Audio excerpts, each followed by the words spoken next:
Takže čaute ľudia, ja vás vítam u tohto nového videa.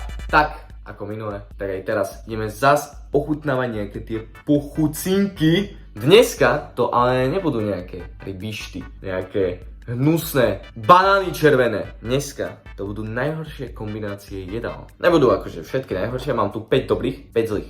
Začal by som asi takou klasikou, ktorú tu mám, a to je, že rožok, maslo a soľ. To je taká kombinácia, ktorá sa normálne, mám pocit, že robí. No, naberieme si fajne masielko a teraz to pokropíme krásne soľou, zasi zrobím bordel v kuchyni. Papať ideme.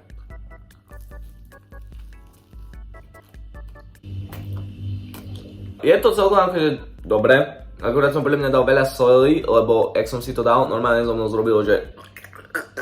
Čo? Toto je jedna z tých bežných a chutných kombinácií.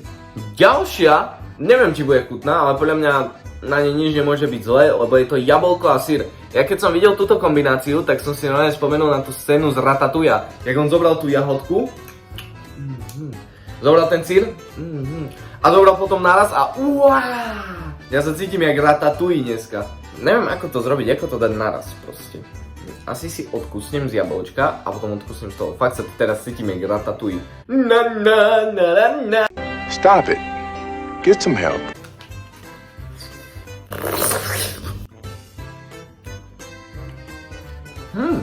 Toto je celkom veľmi zaujímavé. Ja som sa snažil sústrediť na tie chute. A možko toto si musím dať ešte raz. Kamarát, toto je dobré. Mravne, že prekvapilo, nepovedal by som, že takto fajne to bude chutiť. Kúšete do toho jablčka, zrazu tam príde ten syr. A kusnete do toho jablčka, ono proste tá šťavička tak vyjde a spojí sa to s tým syrom a vtedy to je, že mňam normálne sladký syr. Už chápem toho Ratatouille, jak tam, či on nevolal sa vlastne Ratatouille, on sa volal Remy. Už chápem toho Remyho, to patkania. Ďalšiu kombináciu tu máme, podľa mňa až divnú, pretože je to uhorka a med. Toto si ani sám neviem predstaviť, že čo od toho čakať, aké to môže byť. Poďme si to vyskúšať, mňa toto fakt zaujíma, že či to bude nejaké dobré, alebo čo vlastne od toho čakať. Ok, dám si tu na uhorčičku med. Kamarát, ja dneska dostanem takú sračku, ja mám ísť ešte na oslavu a ja tam budem iba srať.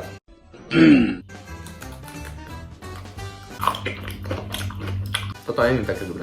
Mám to podobný efekt ako to jablčko, ale táto kombinácia nie je až taká dobrá ako jablčko a syr. Len tá uhorka je strašne taká iná. Ale tu najprv ide tá šťava, až potom ten medík, a potom sa to už dá jak sklby a potom už je to úplne, že... A potom je to také, že... A potom je to také, že... A potom je to také, že... A neviem už. Neviem, mohol som hodnotiť asi tie. Tak prvé asi takých 6-10, druhé je 80, to jablčko, syr. A toto... takých 5 z 10. Toto je nič moc, možno aj 4. Naša štvrtá kombinácia je veľmi zaujímavá. A ak som toto videl, som si povedal, že kamarát, čo to kurní je? Je to prosím vás slanina, syr, čo na tom nie je nič zlé, kamoško, slanina, syr, top combo, a vy k tomu dáte ešte med.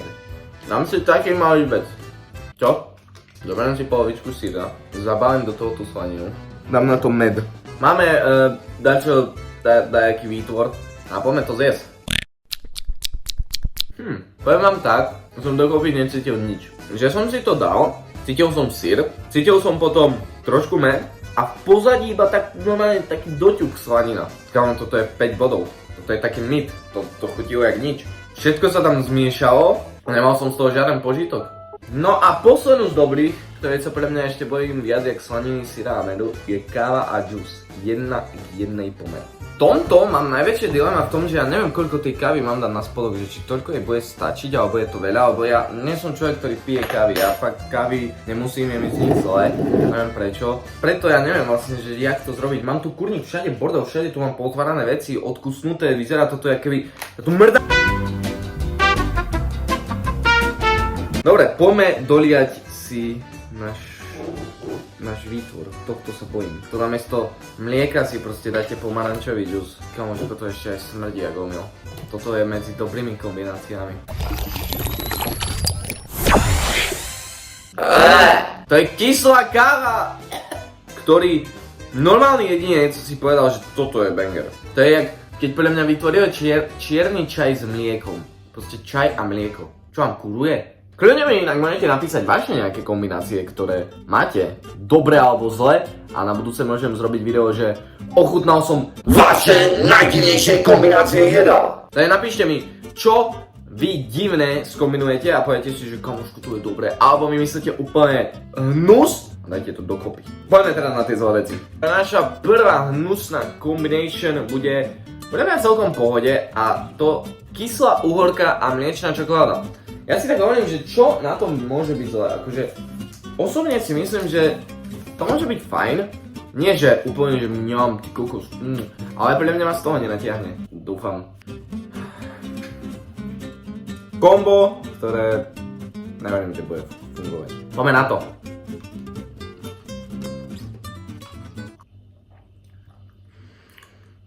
Fuj, ty kokos. Osobne si myslím, že to môže byť fajn.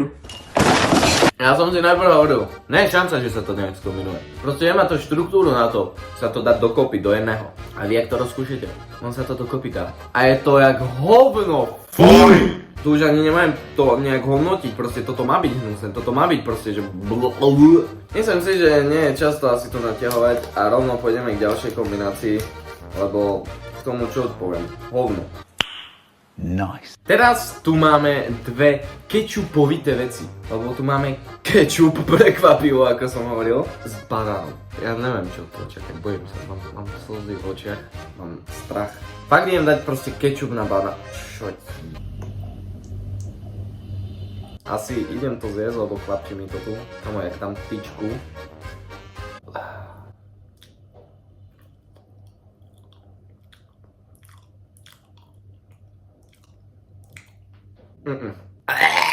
Vy si poviete zase, že preháňam.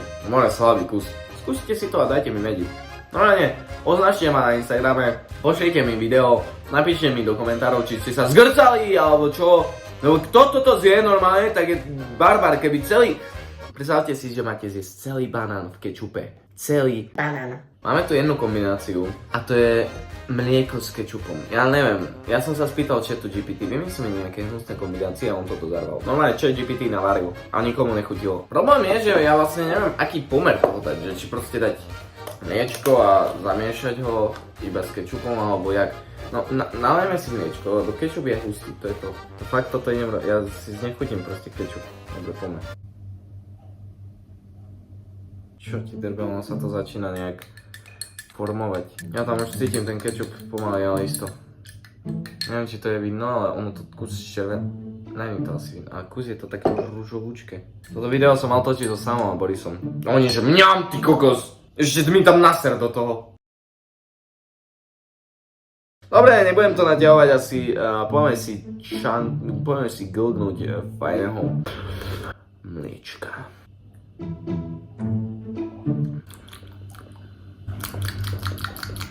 No není to dobré. Cítiť, že dačo s tým mliekom je zlá. Cožka vrong. Ja keby to zobralo tú chuť z toho mlieka. Nezmenila sa nejak, ale tým, že to je, mliečko je také sladúčke a toto je kyslé, tak ja keby to zobralo proste chuť z toho mlieka a teraz to chutí nijak. Bro, what are you talking about, man? No a ideme do veľkolepého finále. Posledné dve kombinácie. Obidve úplne hnusné, nechutné. Podľa mňa ma z nich natiahne neskutočným spôsobom. Prvá z nich je opäť mliečko. A viete, čím to treba zmiešať? S kolou. Co to kurva je? Proste poďme na to. Nebudem to obkecávať zas a znova. Tak a vznikne mi kakao, hej?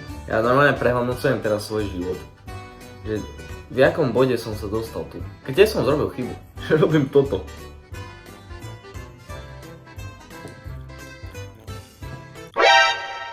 Kam chutí to jak bubble tea.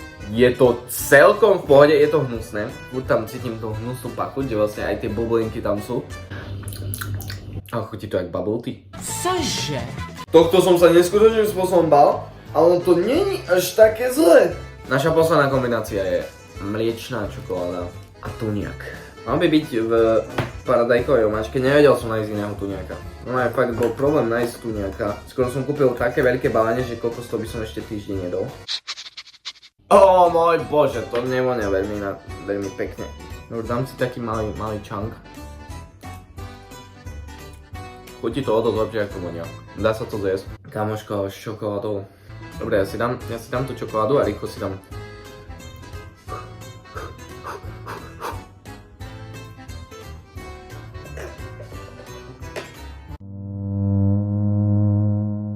Chutí to jak veľmi hnusná čokoláda. Fakt, že odporná, nechutná čokoláda. Lebo popravde čakal som toho dosť horšie. Čakal som, že dám trošku prúdom. Nebolo tam ani cítiť tú rybu. Pre mňa tá čokoláda to zabila. Tá šťava z tej ryby rýchlo zmizla. Konec koncov nebolo to také zlé. Ale nie. Toto by bolo video. Určite vyskúšajte ich aj vy. A dajte mi vedieť, ako ste to zvládli. A či som iba proste zase slabý kus.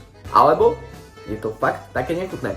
A samozrejme napíšte mi svoje divné kombinácie, ktoré vám chutia, alebo mi vymyslíte kombinácie, ktoré sú úplne že random a zgrcam sa z nich. Ja som rád, že ste sledovali toto video, dajte like, odber, zdieľajte a vidíme sa na budúce. Čaute!